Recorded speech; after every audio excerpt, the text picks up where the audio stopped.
is about music.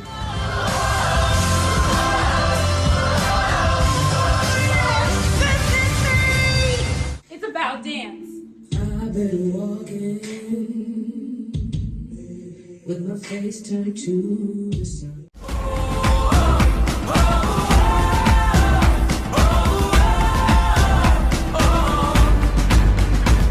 It's about industry work.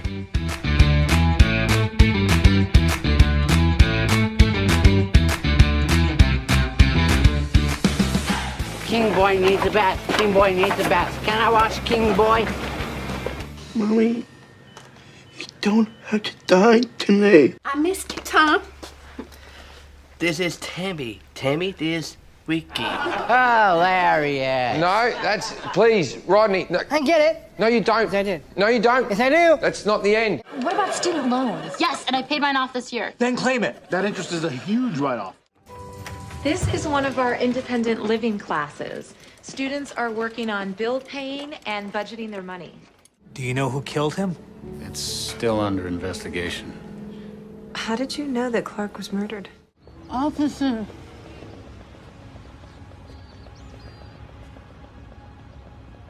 Be careful. It changed my body, my mind, and my soul. Okay, what was that? I like boys. I like boys. No, I mean, I am gay. So you're gay. And here I thought we weren't gonna get along. But wait for the guy to ask you. So ask already. You can't tell me what to do. I'm not telling you, I'm asking you.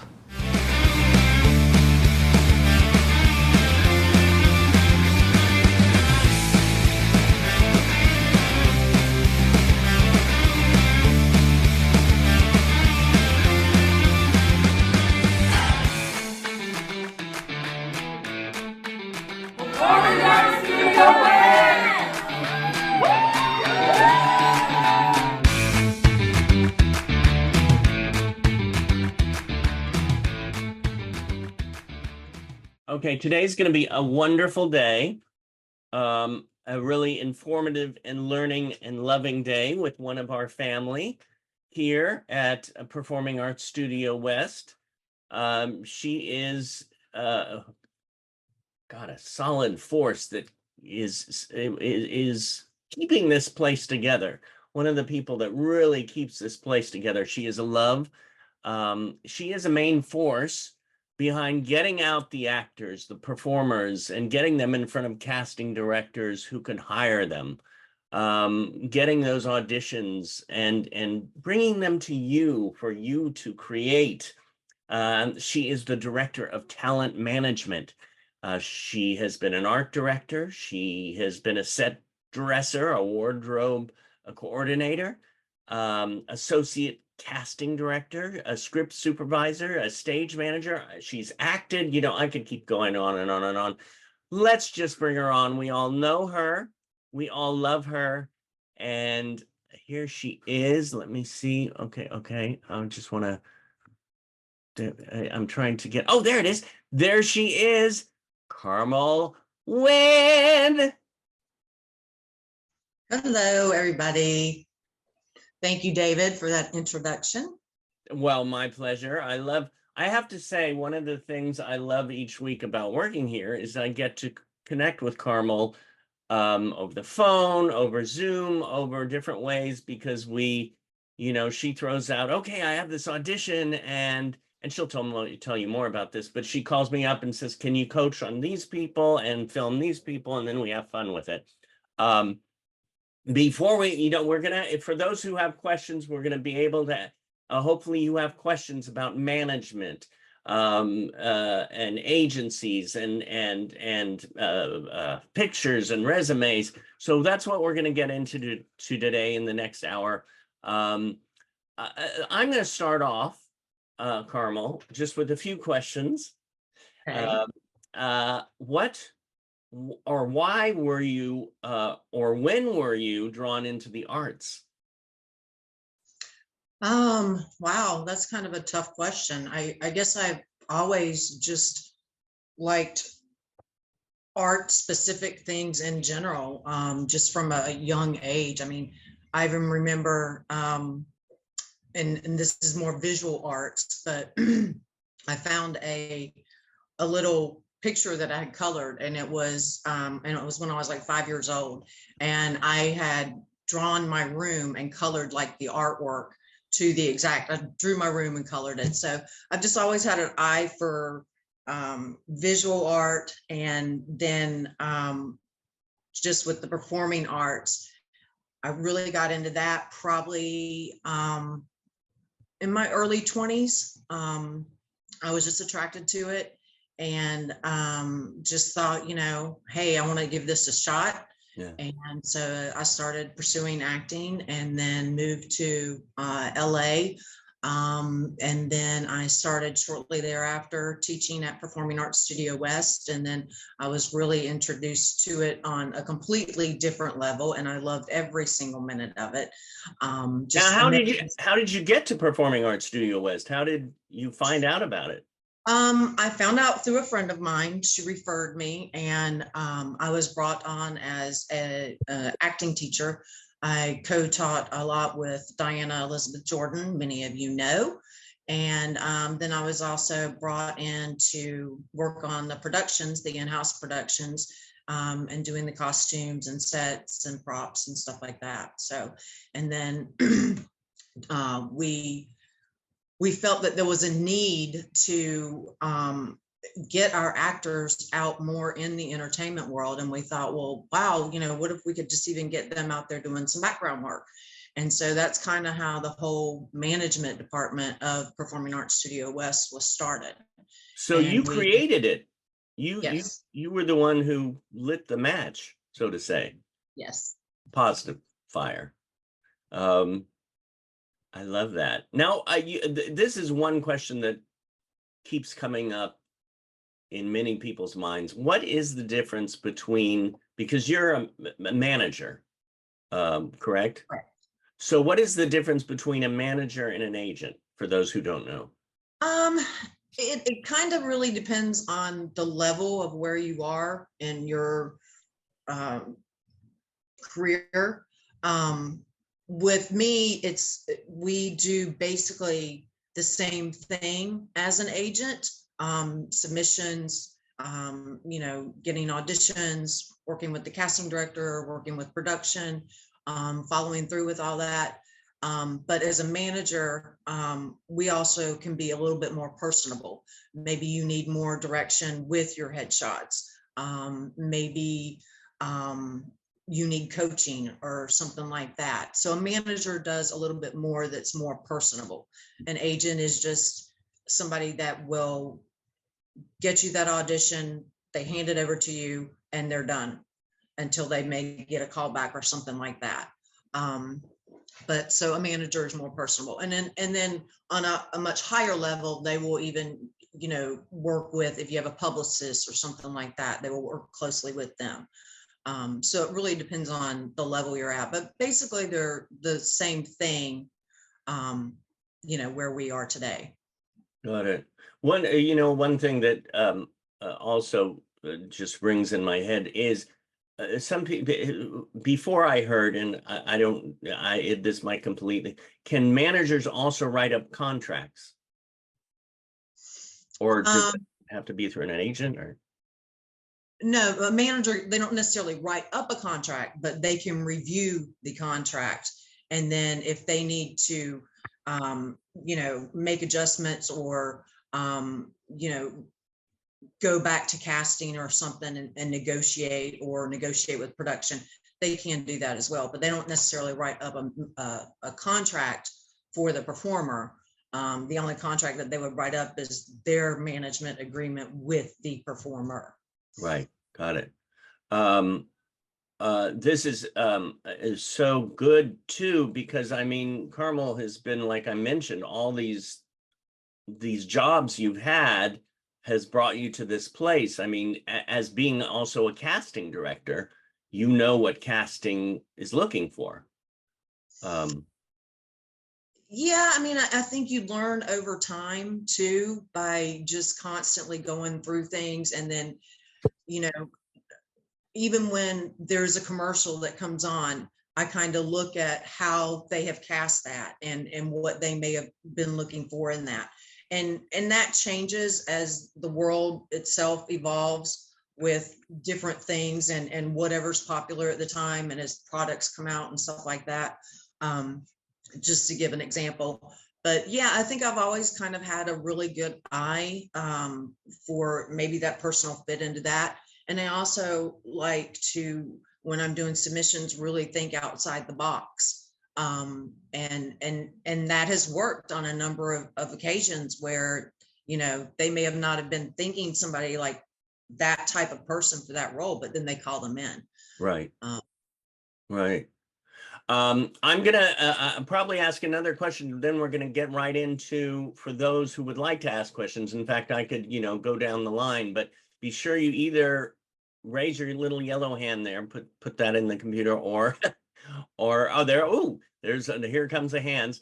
And then we will go, and then if you, hopefully you'll know how to do that, but otherwise I'll look through everything and see that. I'll two more questions and then we're gonna go and have everybody ask, what makes a good headshot? That's a good question. I think the best way to kind of answer that is, I think you need a good theatrical and a good commercial, but you also need a variety. And I think that's what gives you the best headshot, because your agent or your manager has different looks that they can submit you for.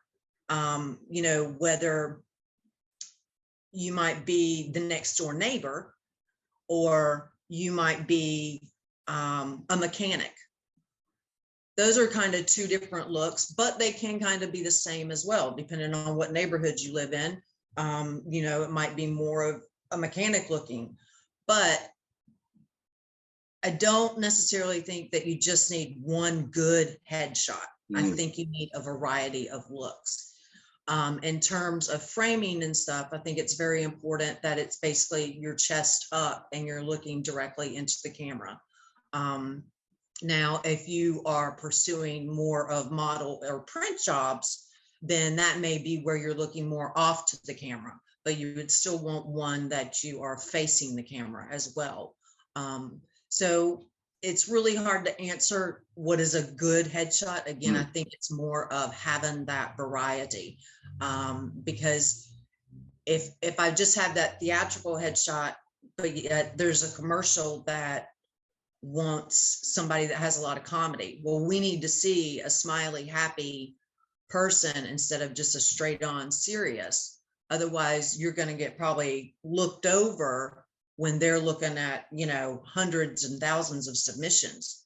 They're going to go for more of that comedic looking, you know, smiley, friendly, upbeat.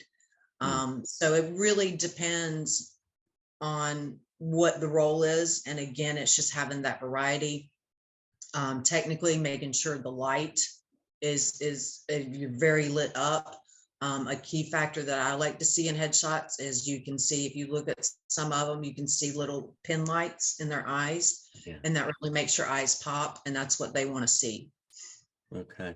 I hope that answered that question. No, yeah. And I remember at one point, and I don't know what it is right now because I haven't done casting. Well, with Joey Travolta, I've done a few things lately, but I haven't done a lot of casting lately. I used to get the headshots and resumes and put them on the ground and all that when I did it. But I know at one point, and I don't know if they still do it, that they want you to dress up as different characters. Do they still do that, or or not? I mean, I always thought, well, if you could, if the casting director has a good imagination, they could picture it. But we went through at one point where, okay, dress up as a nurse, or dress, you know, I'm thinking of myself as in a nurse outfit, but I did that for Halloween once. But you know, something like that. They still do that? No, not specifically. Again, it goes back to having a variety. For example, I'll use the nurse. So typically, if you're in a doctor's office, you see a nurse in their scrubs, and they're either like a light blue or a light green.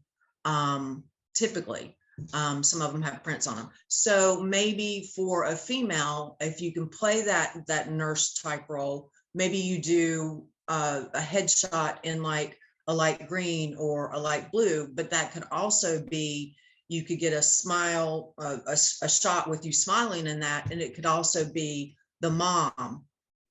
So that in that way you have two different looks. So me being the one that is submitting, and I'm like, oh, that could be the mom or that could be the nurse. I can use that headshot.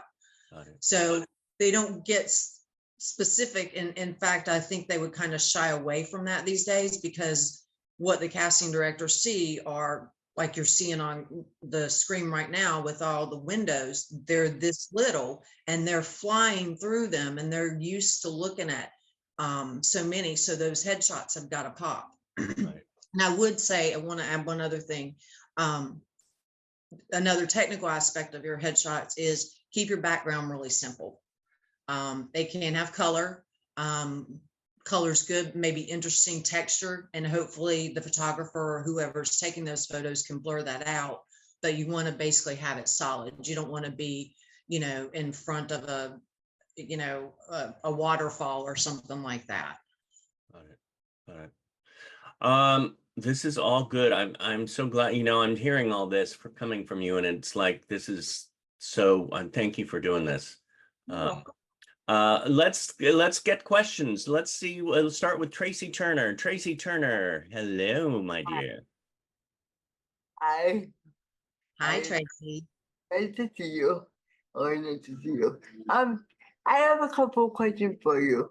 I've been in the business since I was 20, and I have a good resume, but I don't have good feature. So I think my feature keeping me out of work. So I'm like, I'm here, but I'm here, but I want to be here, and I don't know what steps to take. To get me from here to there. So you're here, but you want to be over here, and what steps do you need to take? Yeah. Because things are constantly changing.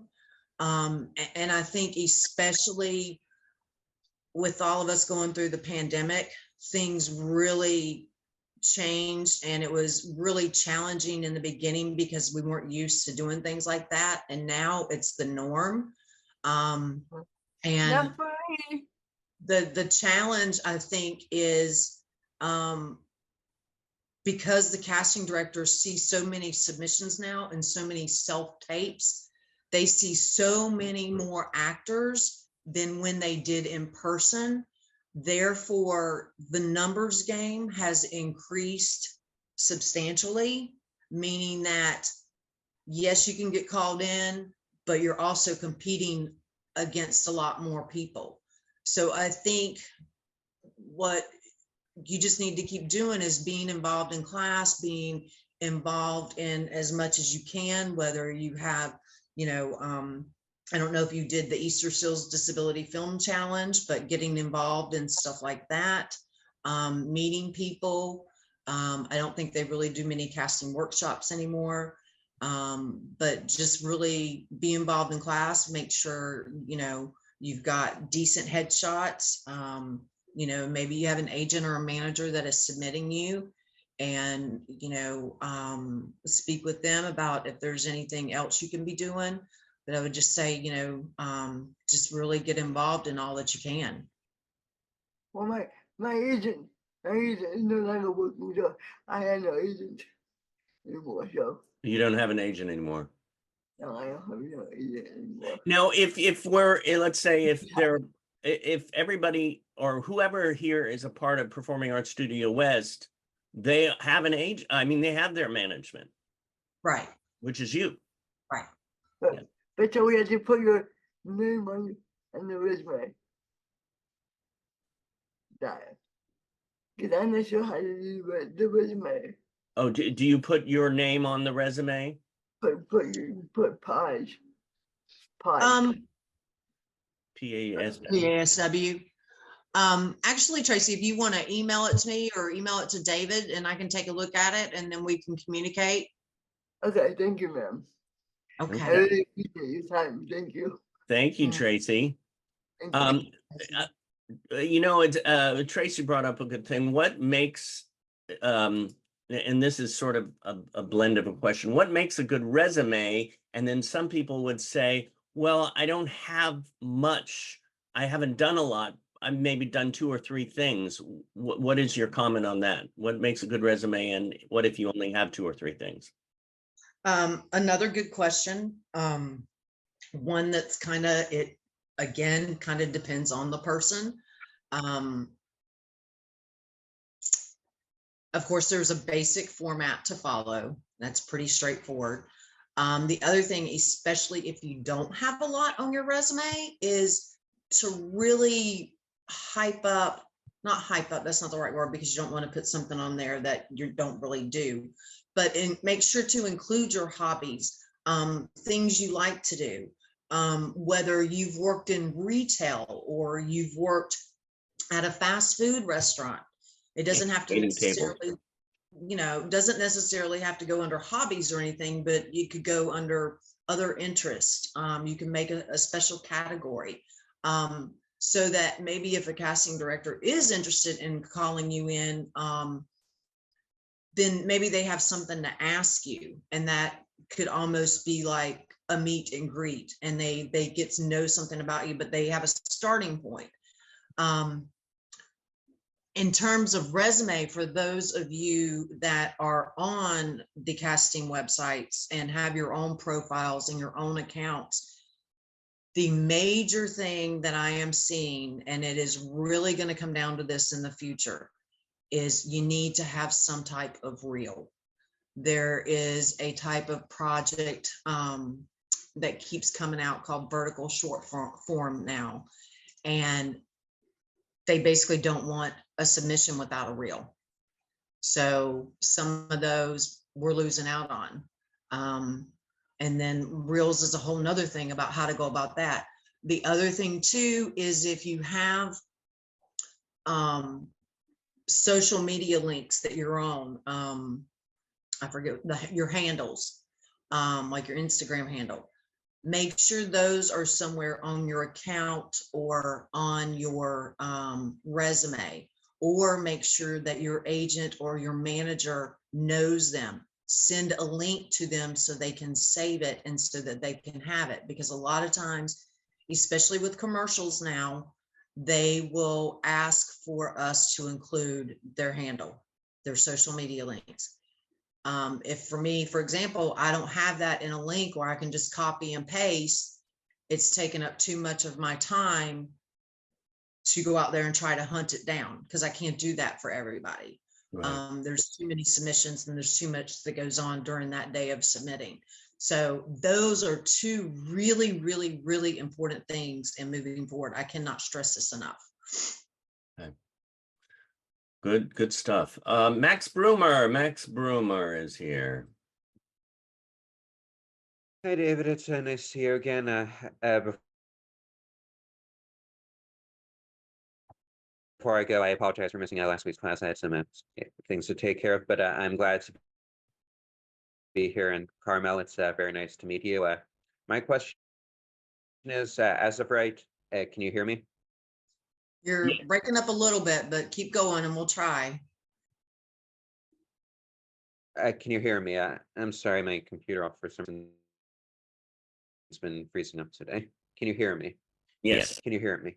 Yeah. So right now, I'm currently studying for my CPA certified public accounting exam, and I'm kind of focused on going into accounting and finance. But a couple years ago, I met David's colleague, Steve Zacharias, when I was still a senior at DePaul, and he told me that I have good potential for screenwriting and acting, but I've had experience in accounting, but other than David's classes, I have no real professional experience in acting, and I'm not really sure where to take a start or what I want to do career-wise. So you're asking me where you should start? Yes. Like I was telling Tracy, maybe try and take another acting class. I'm not sure if you're in LA or if you're in a different state. But there are different classes that you can look into.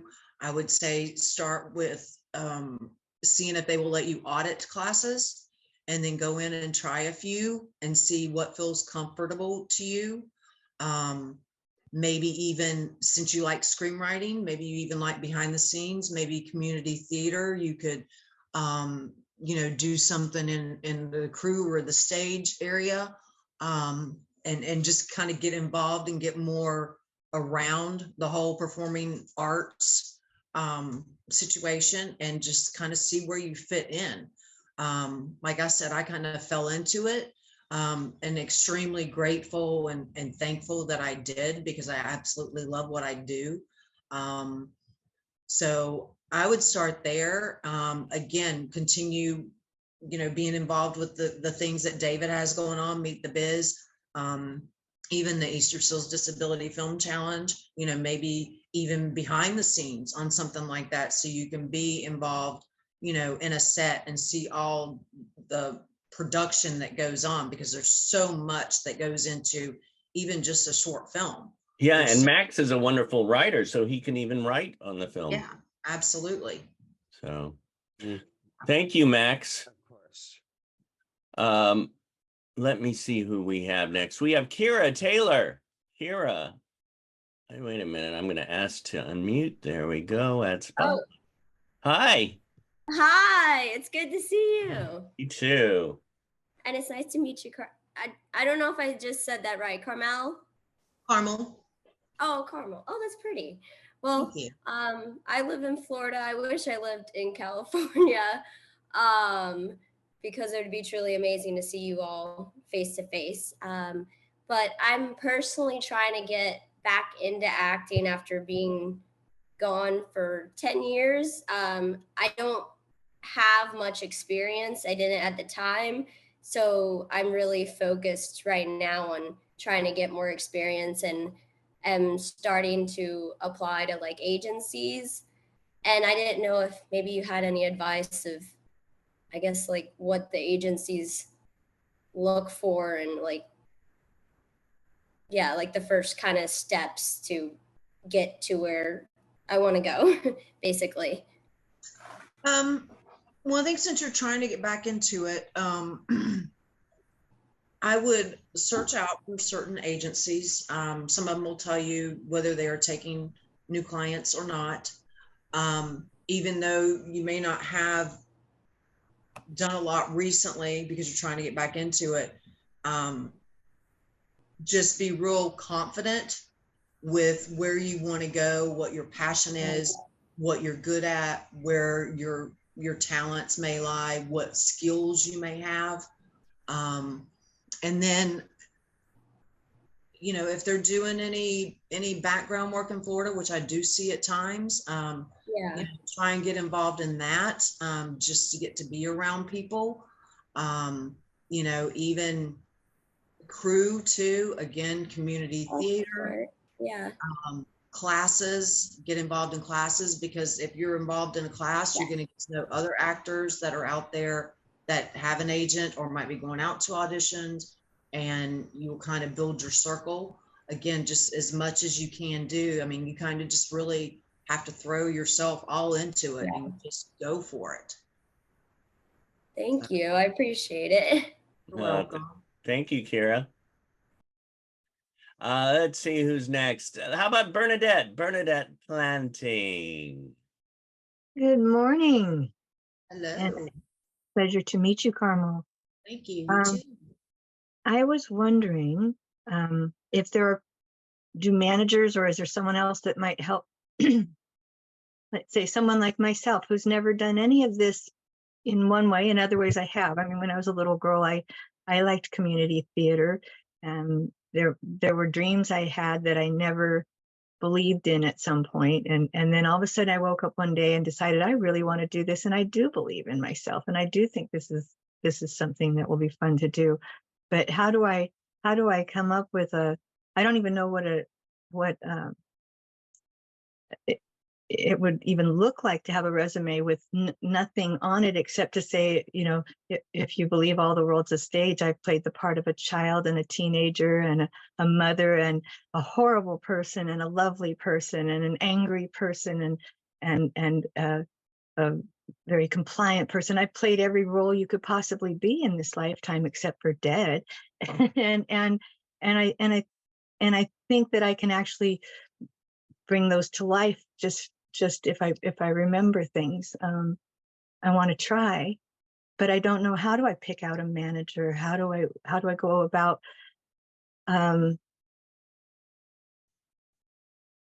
promoting myself on any level when I've spent a lifetime of feeling shy and not? Well, I think the best thing that you could do would probably be to get into an acting class, because that's going to allow you to learn to play. And even though you feel confident now, you're going to be able to mix that in a different environment that you not necessarily have been in. And again, also, even if you have any desire to be involved in community theater, whether it's on stage or it's behind the scenes, putting yourself around those people and learning, again, doing background work. I don't know what area you are located in. Fresno. I'm sorry, where? I'm in Fresno, California, but we do have a lot of community theater things going on here. Yeah, if they do student films up in that area, that's a good way. But I'd really start with the acting classes. Again, try out a few, ask if you can audit them, and then see what feels right for you. That's kind of where I would start. And then as you kind of get your feet wet, then you could start looking at an agent manager. At least they would know that you're in class.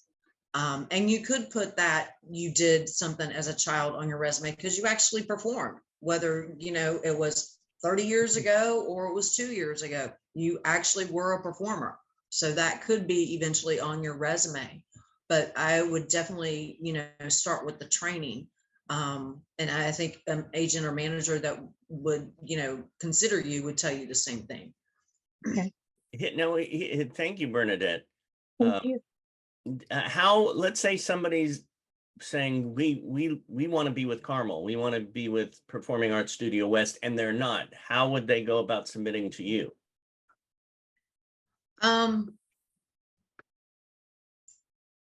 We can have them email me.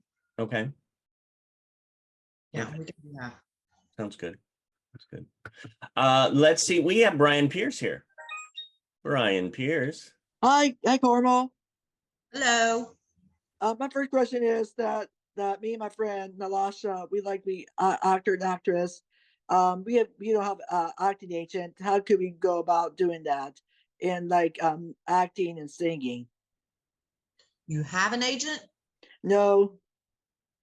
You don't have an agent? No. Have you done some acting and singing? Yeah. Because me and my friend Nalasha, I was Young Scrooge and she was Belle, and we did an Easter sales film this year called Best Buddies. We did the short film together. Then there's Nalasha. Hi, Carmel. Hello. Yeah. So again, I would start by looking at different agencies. Again, they tell you whether or not they're accepting new clients. Some of them are, some of them aren't. And just start researching that. Again, make sure, I'm assuming your resumes are pretty up to date. You have headshots. And Do you both of you with Mary Ring's Born to Act players, is that true? Yes. Oh yeah, we are. Yes. Okay.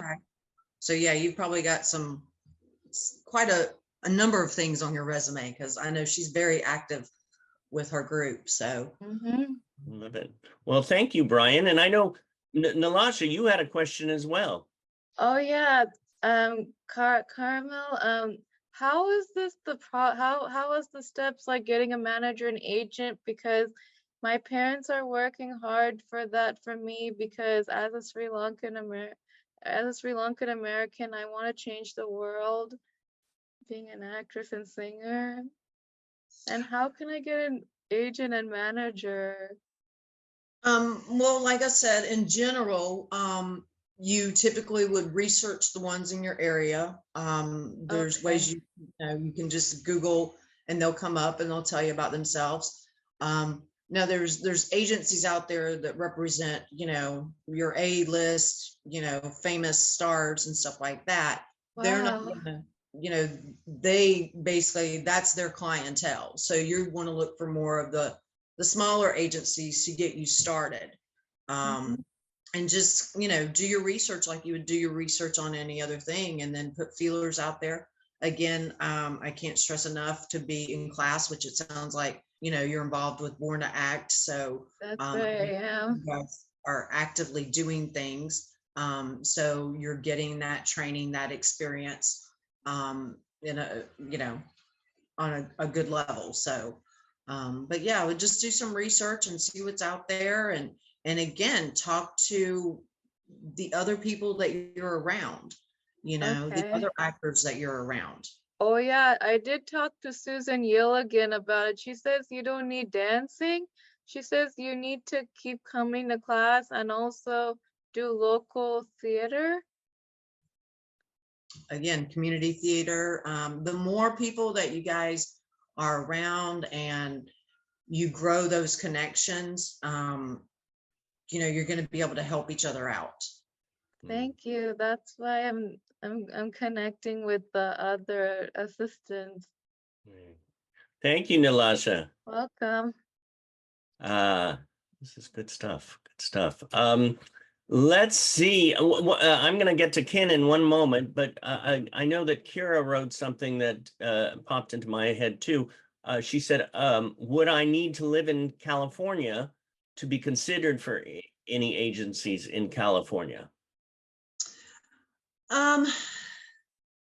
That is a good question, because there's so many different scenarios. Since the pandemic, everything went to must be LA local if it was California based. They've typically stayed with that for the most part as we've come out of the pandemic, but there are times that they will do a nationwide search for something very specific. If you are in a different state, I would try to pursue more of an agency there, unless you've just got, 5 co-star roles already on your resume for television or something. Then I think it's okay to be an out-of-state resident and look for an agent in California. But it's really, like I said, kind of tricky. It depends on the specific situation and the specific person. Right. Right. All right. We have Ken here. Ken. Thank you. Thank you for your time, Carmel and David. And I appreciate your advice. I'm a physical challenge. So obviously I didn't get help from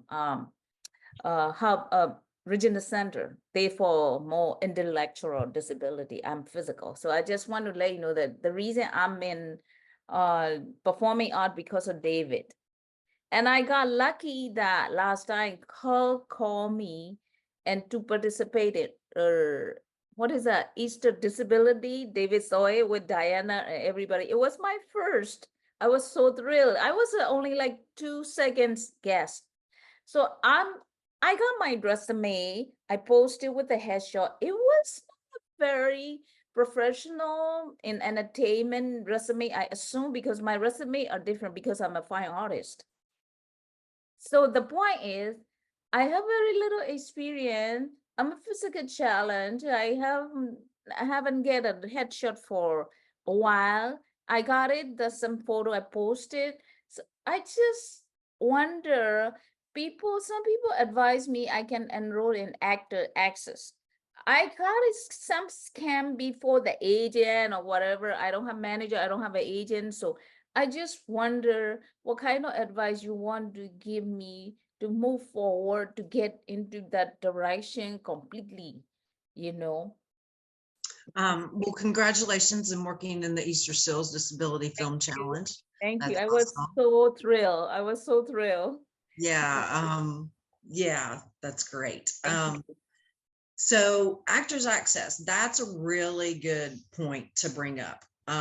Actors Access, you can join without an agent manager. It is what they call is a basic profile. So it is legitimate. It is, it's very legitimate, very. Actors Access is what, if you sign up for your own account as an actor, you will see projects on there.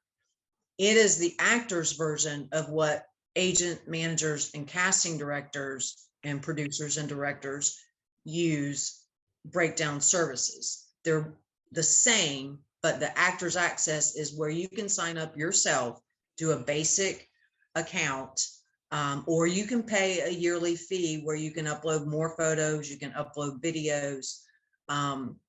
You will be able to create your account, and then there will be some projects that you can actually submit on. You won't see a lot of the projects that the casting directors and agents and managers are seeing. You might see more like student films, or non-union commercials, or non-union music videos. So you can submit on those. Now, if for some reason you get called in and they want to see you, there may be a fee that you have to pay to get your sides, if there are sides for that role. And it's not much, and it's not necessarily going to happen all the time. Okay. But Actors Access is good for you to be on. You're seeing what's out there. You're becoming more aware. Also, I would just, if you submit yourself, I would be really careful and make sure that you are submitting yourself for the proper type of roles, something that you could actually be seen doing. So you want to be real careful about that, because say so-and-so posted a project, and they saw that, well, that really wasn't what I was going for. And then they posted another project in 2 months, and they see a pattern there that you're just submitting for everything and anything that might be your age range or whatever, but yet you necessarily don't kind of fit that vision. So just be careful that you are submitting properly, is not the right word, but it is. But the age category, physical category, something like that. Yeah. Yeah, so I don't have your email. If you don't mind giving me some advice when in the future, when I got some things, can I ask through David your email? Yeah, I mean, it will be hard for me if everybody sent me just general questions and stuff like that for me to get to, because I'm extremely busy submitting and trying to get these guys out there all day long. So I'll think of it, because right now Mark Wells is coming on and he has a question. Yeah. Do you have to call back for auditions and stuff, by phone or something? Because I'm a veteran, and do you have to get called back? Because you have to wait for a couple of weeks to get a call back. You don't always get a call back. If you do, usually for commercials and stuff, it's fairly a quick turnaround because they're moving very fast. If it's for a film, that could be, a week or so. But usually they're pretty quick to turn around. So, but not everybody gets a call back for every role they go out for. Thank you, Mark. Good question. As a manager, do you just focus on submitting people with disabilities for disabilities, or do you focus, how do you submit people? Like I said, I pretty much think outside the box. So no, if you have a disability, but yet you can go play that cashier at a Walgreens, that has nothing to do with a disability, then I'm going to submit you for that. So yeah,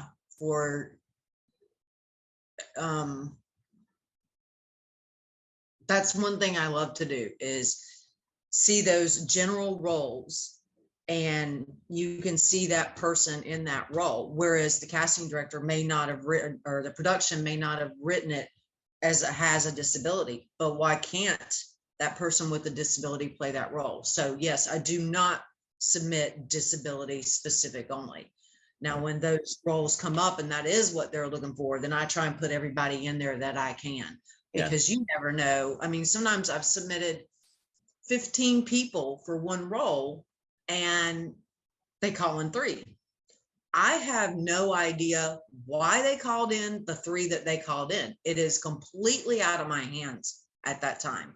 It's whatever maybe the client has a vision of, or the director, or the producer, or just the CD. So yeah, to answer that question, I do not submit just disability specific. Okay, so we have time for one more. I know I saw Bill James shake his hand, Larry Vance, and Isaac Jones. What shall we do? Let's see. I think I saw Bill first, so we'll do Bill. Hey, Bill. Hey, David. How's it going there? And I miss you, Carmel. Oh, miss you too. Yeah. I have a friend what's in a TV program. It's called Just Roll It, if you ever seen it. It's on Disney. My friend's name is Susie from Zeno Mountain Farms. What's it called again? Just Roll It's the name of it on Disney. Oh, and it's from Zeno Mountain Farms? Yeah. Uh-huh. Wow. Well, that's another good group that does work, huh? Yeah, that's very and true. Did you know I played the chicken chef in Bulletproof Jackson? Yes, you do. Maybe we'll make a sequel to that. You never know. You never know. But yeah, I miss you a whole lot. And I would like to meet, if it's possible, I would like to meet Robert Downey Jr. in person. Well, we'll have to work on that, won't we? Sending love out. Thank you, my friend. More of this. Whee! So, Carmel, let's see. Since we're wrapping this up today, any last thoughts or advice to those actors out there? No, I mean, I think I kind of said a lot. Yeah, you did. You did. Yeah, just, really be in class, do as much as you can in your community, your area, connect with people, learn from people, be in class. I mean, get your training. That's really, really important. So. Right. It's true. Larry, I know you almost shook your camera off your computer, so I'm gonna get you in here as the last question today. Here is Larry Vance. Hey. He's just so excited. I love you. I expected nothing less. I love you, Carmel. Love you too, Larry. I'm glad to see you've been in class lately, though. And you are my wonderful staff, and you are great. And I have a question to you: how you feeling? How you feeling? How your self and big from the arts to the rest 16 years, long time. How you feel? I feel good. Are you saying you've been at performing arts 16 years? Okay. I remember when Larry showed up. Wow. That's Yeah. very cool. You've been there longer than I have. I've been there 10 years. I'm going to let you know my mom is still hospital and everybody please pray my mom get better. Well, we're sending our love and healing love to your mama. And thank you, Larry. Mwah. Well, everybody, what a wonderful gathering today. The wonderful Carmel Wynne. Yay. And to let us know, I hope this all helped with the knowledge that we have. We'll do a gallery shot now. Let me just release that, remove all spotlights. And on the count of 3, what are we going to say to take the picture, Carmel? I have no idea. Okay, everybody, on the count of 3, I have no idea, and then laugh. 1, 2, 3. I have no idea. No